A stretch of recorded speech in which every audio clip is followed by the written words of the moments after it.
Hello guys, welcome to another session. So today we are going to discuss a very important topic, that's India's GDP growth, which has hit a 4-year low, 6.4% according to the government's first advanced estimates. So see, this data is very crucial because it provides that insights into the state of our economy and also lays a foundation for the upcoming union budget. So let's try to understand what these numbers mean and how they have calculated and what they tell us about our economy's health at this point of time.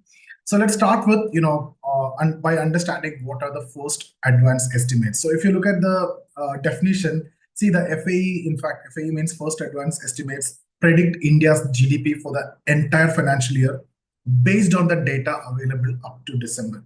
So it's the first official projection for annual GDP, unlike the quarterly GDP figures that we often hear about. We discussed about the quarterly GDP figure, which was less than expected in the last quarter. So this is something which is the first official projection of annual GDP. Okay. Now, what is the purpose? See, these estimates actually help the government to prepare the union budget, which is upcoming, which is scheduled to be on February 1st.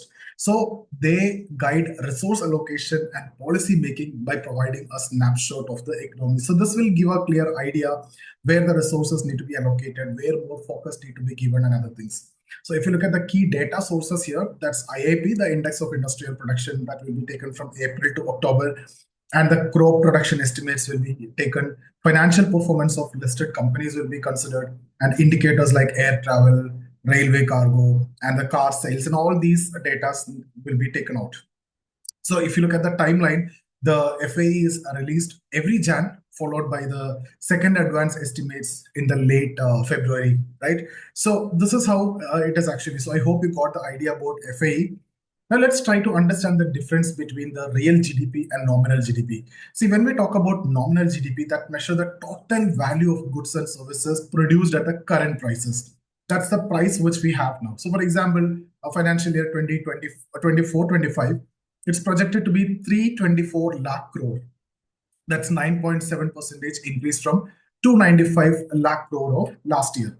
So in terms of dollar, if you see, that's around 3.8 trillion. If you convert that in terms of dollar, so simply what you will do, 324 lakh crore divided by 85, which is $1 cost in terms of rupee if you convert. So that's around 3.8 trillion. That's far from government's goal of 5 trillion economy. So if you look at real GDP, what do you mean by real GDP? When we talked about nominal GDP, that is calculated, at the current price, which include inflation also. So when we talk about real GDP, that's actually adjusted for inflation. That will reflect the growth in constant terms. So real GDP is calculated at a constant price. There will be a base year based on which you will be calculating. And if you calculated that price, it is going to be 184.9 lakh crore with a growth rate of 6.4%, which is the lowest in 4 years.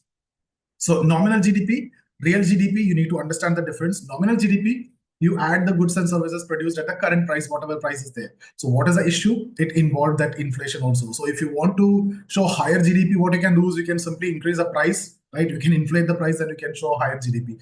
That won't work out. That won't give you the real picture. So what we need is, we need the real GDP, which is calculated at a constant price. So constant price, for that, there will be a base year. And based on that, base year, the price will be calculated.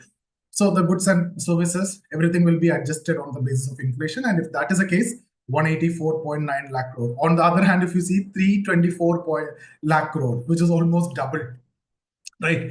So here, if you see, the growth rate is 9.4%. Now, if you look at this in a historical perspective, let's look at how this growth compares, the previous years. If you see 2020, that's the period of COVID, right? So that's the time where we have a negative like 5.8. And then 2021, there was a rebound and a huge growth, of course, because of low base, because previous year it was less because of the COVID impact. So that year saw 9.7%. 2022, it's 8.2%, and 24-25 now 6.4%. So over the last 5 years, India's GDP, the growth rate, or the CAGR, compounded annual growth rate, has been, if we calculate 5 years, it's 4.8%, which is highlighting a slowdown in economic momentum for sure, which is less than 5%, right? And that too of developing economy. So what's behind this decline? See, let's try to explore the factors which are contributing to this decline. Firstly, the private consumption, which contribute 55 to 60% of GDP.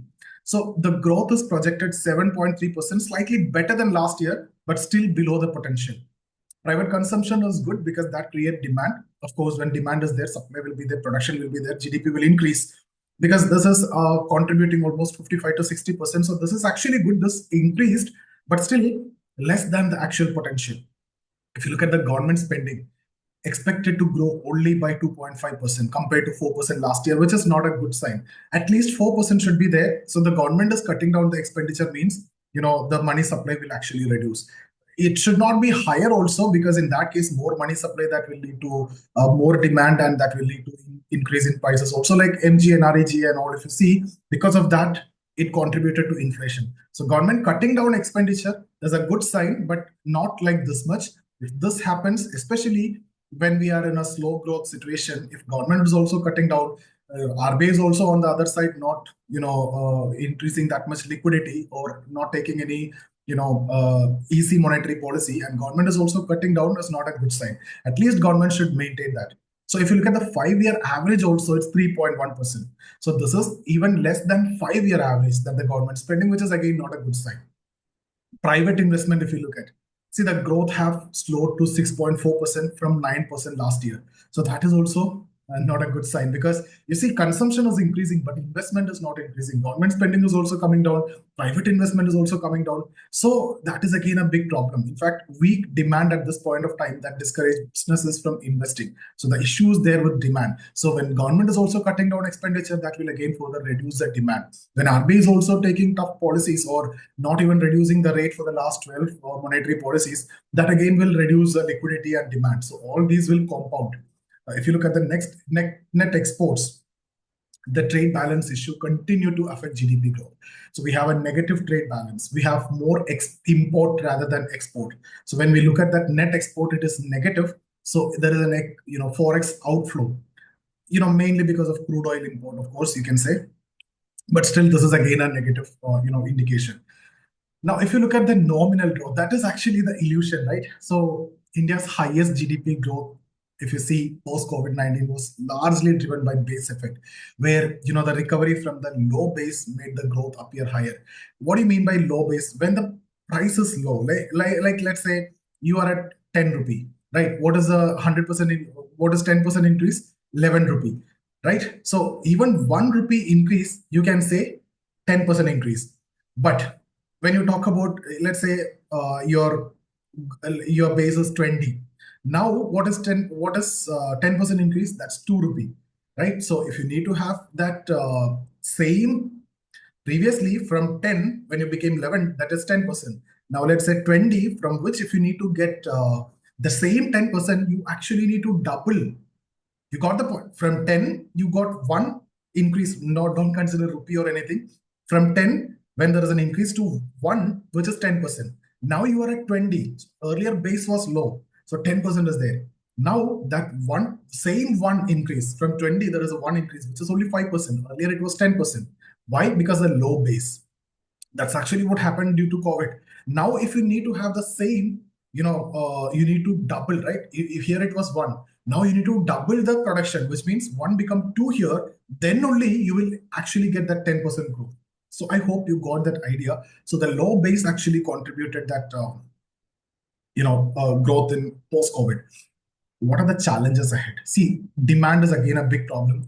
You need to encourage private consumption by increasing disposable income, such as raising the income tax exemption limit and everything that is coming soon. Let's expect a positive, a move on that regard. So actually, the problem is, disposable income is less, so demand is less, right? So that's a big problem. People don't have money. Government is also cutting down expenditure, so that's again reducing the demand. Government initiative. You need to increase public spending on infrastructure and welfare to stimulate the economic activity. At this point of time, when government is cutting down expenditure, that's not a good sign. When the economy is already slowing down, government is also cutting down, is not a good sign. Government rather have to increase the spending, public spending, and stimulate demand by pumping liquidity. Ease of doing business. Again, if you look at that, you need to provide incentive to businesses to invest in new ventures and technologies that will create employment opportunities, that will further create money supply, demand, and disposable income to more people. that will fuel the growth. So if you look at the global comparison, see what is India's dream, that just before I discussed is 5 trillion economy.